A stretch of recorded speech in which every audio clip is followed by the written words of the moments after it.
Hey friends, a little NFL talk. So after the games today, and there were some good ones, the Chiefs continue to pull games out because of their championship pedigree. They are a true champion. A true champion doesn't always play their best, but they oftentimes win despite it. And the Chiefs keep doing that. And you got to give it to them. They're 7-0 now. Chiefs and the Bills continue to be dominant in the divisions. The Bills are always just seem to be just a one little step away from the Chiefs every year. They play some of the greatest games. Bills can beat the Chiefs in the regular season, but they can't do it in the playoffs. It's always tight games, but that separates the champions from the good teams that are not the champions. And I fully anticipate those two teams probably meeting again in the playoffs because they have for the past several years. But the talk tonight is on... I hear a lot of things I don't think is really right. And this is stuff like we try to judge all players by if they win championships, quarterbacks, and key players. Well, he didn't win a championship, but this one did. In all sports, we're doing that today. We never really did that years ago. And I think that's a disservice. If you look at the Hall of Fame, many players, probably I'd say most players, have never won any championship. And yet they're there. Because, yes, although championships are definitely a point of contention, there's a lot of other factors too. Oftentimes, very good players are just not with the best teams in organizations.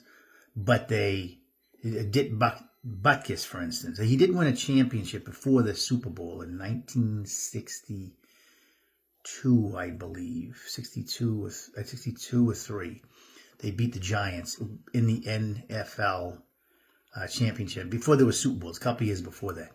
But Dick Butkus also played in some of the worst teams that existed. The Chicago Bears began to deteriorate a lot over the second half of his career, really bad.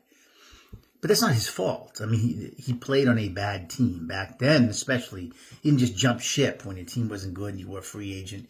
You stayed unless you were traded or you became older, and then you became a Plan B free agent and you had the last couple of years and you went to a team, but your best years were behind you.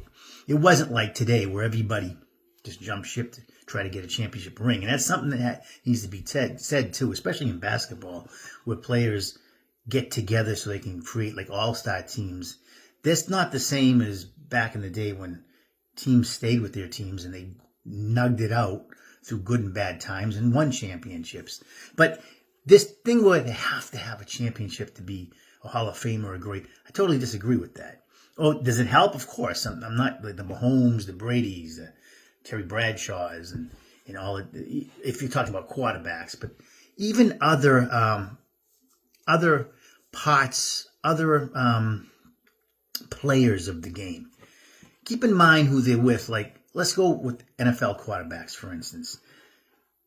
Two of the greatest of their time, that didn't win any championship and only went to one Super Bowl between the two of them was Dan Marino and Dan Fouts. At two of the most original, prolific throwers of like the late 70s into the year. Well, Marino didn't come until 83. Fouts was doing the stuff late 70s into the 80s. Won a lot of games, especially Dan Marino. A lot of regular season games. The Chargers from 79 to 82 were one of the highest high-powered teams, but never won. San Diego never went to the Super Bowl. They went to two championship games back-to-back, 80 and 81. And Marino went to a couple of championship games because he went to a Super Bowl in the second year and get bombed by the 49ers. But let's understand what these teams had to go on. The Dolphins were always vulnerable on defense. They were the great defenses of the 70s that Bob Greasy had with the Dolphins. Marino never had. He had very, very half-assed defenses and never had a prolific running game. The Chargers had absolutely no defense in the early 80s. They were one of the highest scoring teams in the league, if not the highest every year. And if you look, they would give up their points against would be one of the highest as well. So it was always a crapshoot to have to score 35 to 30, 41 to 35 to win key games.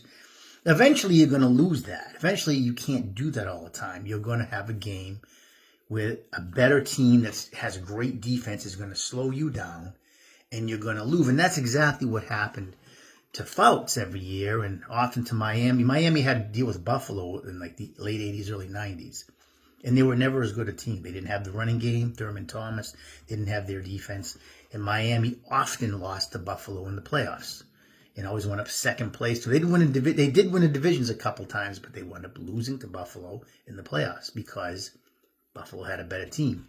I don't think Jim Kelly was better than Dan Marino, but when you have a better football team, that's going to overcome it. That doesn't mean Dan Marino shouldn't be in the Hall of Fame, because he very much should be. He never jumped ship to go to another team to get a championship ring, nor was he ever given a 1,000-yard running back. He never had 1,000-yard running back in his whole career. Not one. That's a factor. Let's look at, I think an excellent quarterback is the quarterback, I forget his name right now, but from the Buffalo Bills right now. Excellent. One of the best in the league. They always play the Chiefs very tough. It's like every game is within like 3 points. They usually beat the Chiefs during the regular season by like 3 points, and they lose to them in the playoffs by like 3 points. And you can't is the difference between performing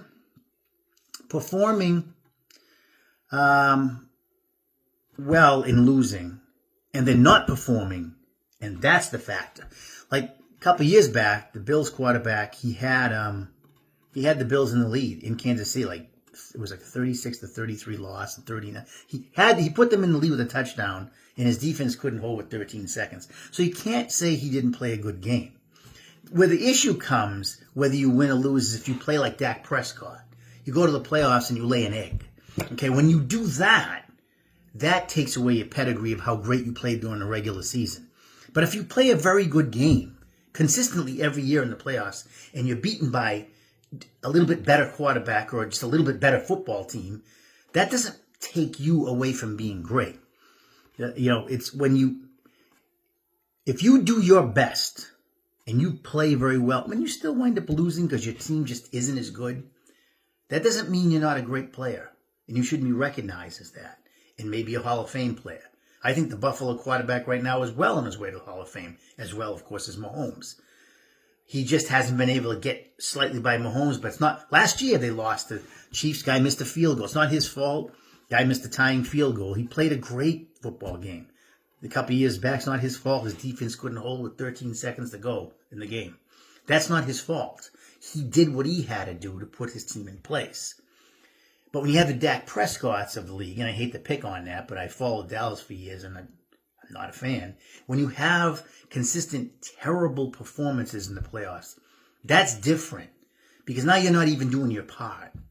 Okay? I'll give you an example now in baseball, and it really frustrates me because I was hoping the Yankees would take the Dodgers down, and I think they still could. It's down 2-0. It's going to be tough. But you get Aaron Judge. I mean, it's time to perk it up, my friend. You're considered one of the best, and you are in the regular season. You're a power hitter. You're huge. You're strong. You're in the limelight. And so far, you've been a dud. Okay? And the announcers even said it the other day. The Yankees have got here primarily without the help of him in the playoffs. And he's done absolutely nothing in these first two games with opportunities. This is not what you want. You can perform all you will in the big games. Now, if the Yankees lose and he still does his part, that doesn't take away from his greatness. But when you're up there, like in the 8th inning in the first game, and it's tied, the game is tied, and you're up 2-1, and you can really put this game away and you do nothing. I mean, these are times when you need to shine, like the Reggie Jacksons of the league back then. These are all the different great players the Yankees have had that have done things when it mattered. You have to do that. Remember A-Rod from the Yankees? He wound up 0-17. He was terrible in the playoffs. They won one with him, despite him, in 2009. But he was notoriously bad in the playoffs. He finished 0-17 in his last 17 at-bats in his career in the playoffs. Terrible. So, to me, it's like, I have an asterisk when a guy like that gets put inside the Hall of Fame because you were never there when your team really needed you. Yeah, you padded your stats. You looked great during the regular season, but you were part of the reason the team couldn't win more because you did not perform. Again, if you perform in any sport and your team still loses, that's not, you did the best you're only one person. It's a team, not one person. And there are many instances of the Hall of Fames of all the sports where players that never really won a championship are still there because they did their part. It's not their fault. They didn't play in quite as good a team. This guy missed a field goal. You can't fix that stuff. But when you consistently are terrible in the big games and you fail again and again and again, you underperform in the pressure, that is what is the issue. So, and most of the people all the people that are in the Hall of Fame did at some times perform, whether it was for a championship ring or just the fact that they did their best for their team. And they put their team in position to win. Whether that happened or not, fate has different ways, but they did their part. So I think it's a little injustice today when everything's all about, everything's judged only by championship. In any sport, it's not going to do that. I think that's unfair. Because it's in the end of the game, at the end of the day, it's a team. You look at the Chiefs. Mahomes is great. The best in the game today. I'm not going to say that he's not, because you'd be lying to yourself.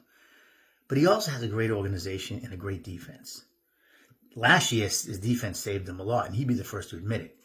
My point is, even Brady, who was great, had a great coaching staff during his time, the most stable coaching staff that existed during that time. The only one that had the same coach the whole time, whereas everybody else went back and forth to coaches. Even the greatest of players will always admit that they were helped by a great organization. It's consistently great teams, great surrounding players. Nobody does it alone. Remember that.